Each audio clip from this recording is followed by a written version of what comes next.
Good afternoon, students. Welcome to today's class. Today we are going to do the second part of the chapter matter.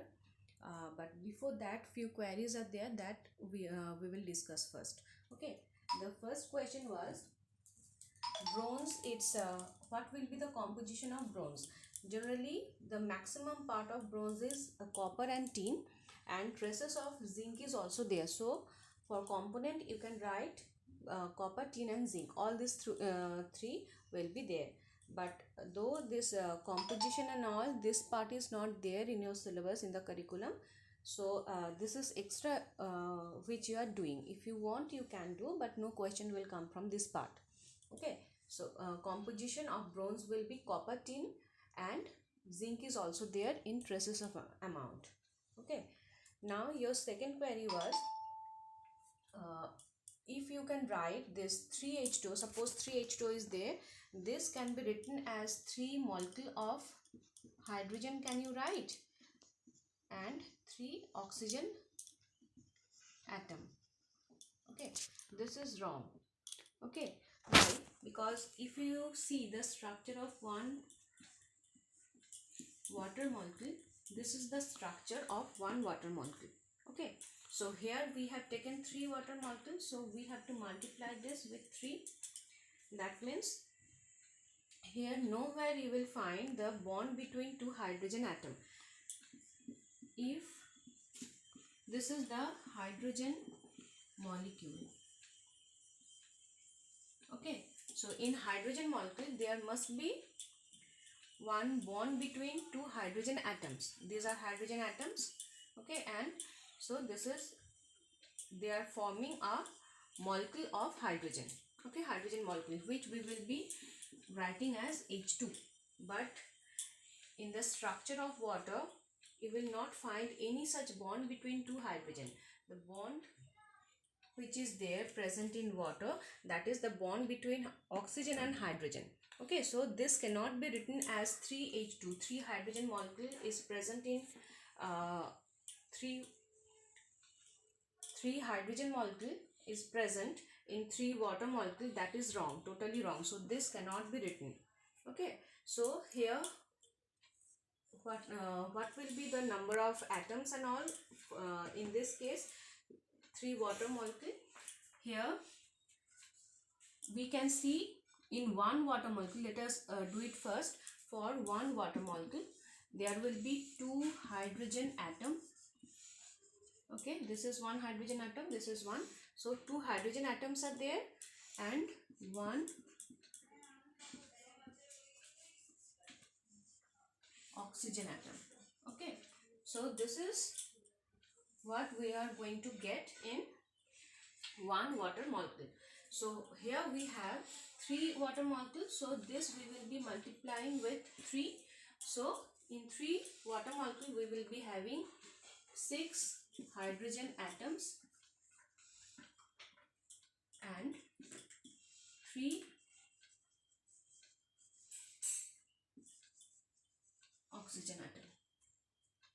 Okay, so this 3, that means here this is multiplied with whole the molecule. Okay, so just take another example, then it will be more clear to you. Let us take one more example. Suppose for ammonia, NH3. Okay, suppose we are taking 2 ammonia. So first of all we have to see the structure of ammonia. This is the structure of ammonia. Okay, this is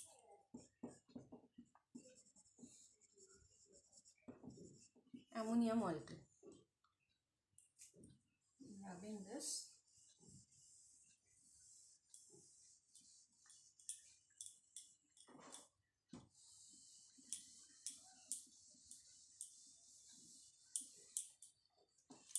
See, this is the structure of ammonia.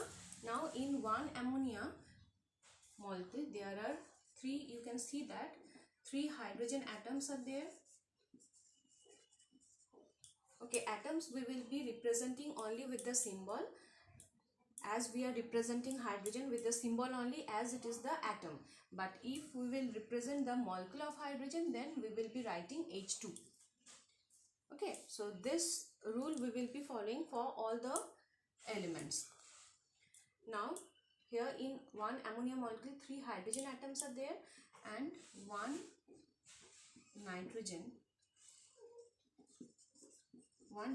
atom is there.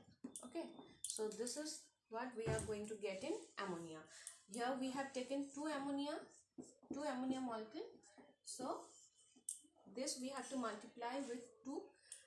So what is the number of hydrogen atoms now? 6 hydrogen atoms total.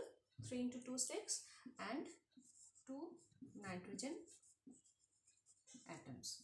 Okay,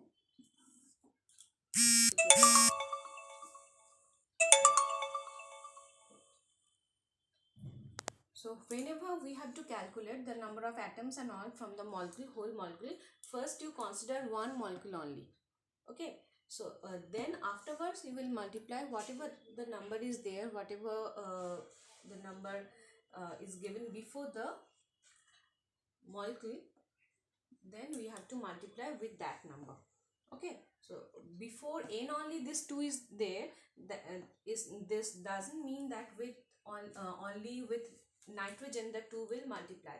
With hydrogen, and this in the same manner with hydrogen also this will be multiplied, and along with this, see this 3 is there, no? That means in a single nitrogen, in a single ammonia molecule there are 3 hydrogen. So this 3 will be multiplied with 2. That means 2 into 3 6 hydrogen, and 2 into 1 nitrogen. So 6 hydrogen atoms and 2 nitrogen atoms. The next query is whether we have to represent the proportion of elements by mass or by atom. So both can be done, and if we want to represent the proportion of elements by mass, then we must know the mass of each element. Like suppose water. Okay, so by mass, if we take the ratio or proportion of the elements, here 2 elements are there, hydrogen and oxygen. Okay, so to get the proportion by mass for water, we must know the mass of hydrogen and oxygen, which you don't know. That's why I told you to do it by atom. Okay, so let us do it by mass. One hydrogen's mass is 1. Okay, 1 unit, and here 2 hydrogens are there, so this will be 2 unit, and one oxygen is 16. Okay, so one oxygen atom's mass is 16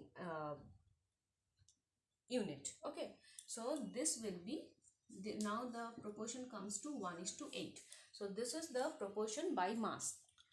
But if we do it by atom, so hydrogen is to oxygen, this is quite simple, and that's why I told you to do that. And whatever will be asked in the question, that you follow. If the proportion is asked by mass, then you have to do it by mass, and if it is asked by atom, then you have to do it by atom.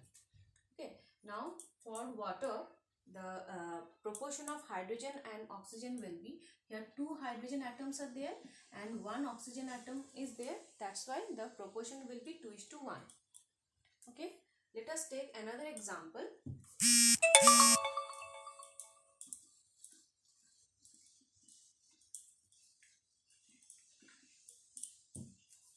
Suppose ammonia. Okay, so here proportion of the elements by mass will be, nitrogen is 14, 1 nitrogen atom is 14, and 3 hydrogen atom is 3. Okay, so this will be 14:3, and we cannot make it simpler, so this will be 14:3 only. Now by atom, this will be nitrogen is to hydrogen. We can see 1 nitrogen atom is there and 3 hydrogen atoms are there, so this will be 1:3. Okay, so you can see the change, you can see the difference between this. Suppose carbon dioxide. Okay, another Another example, carbon dioxide. Here one carbon atom is there and two oxygen atoms are there. By mass the proportion will be carbon is to oxygen if we want to get, then carbon's mass is 12, one carbon atom's mass is 12, and here each of oxygen is having 16 unit of mass. Here we are having two oxygen atoms, so this will be 32. Okay, 2 into 16, 32. Now make it simple. So if this will be 3:8. Okay, but if we get it by atom, then it will be one carbon atom is there, so 1, and two oxygen atoms are there, so 2. So 1:2. This will be the ratio or proportion of elements. Now hope this is clear. And if the sound is not clear, if you are not getting the sound properly, you make the sound in your mobile, wherever you are listening, wherever you are doing the class, in mobile or wherever, you make the sound full, give the volume at the highest, and use the headphone. Okay, I hope you can get the sound clearly, properly. Okay, now come to the second part of matter. This we are going to discuss today. Okay, effect of heat on matter. This let us take a simple example for this. We are having ice. This is the solid form. Water. This is the liquid form. And water vapor.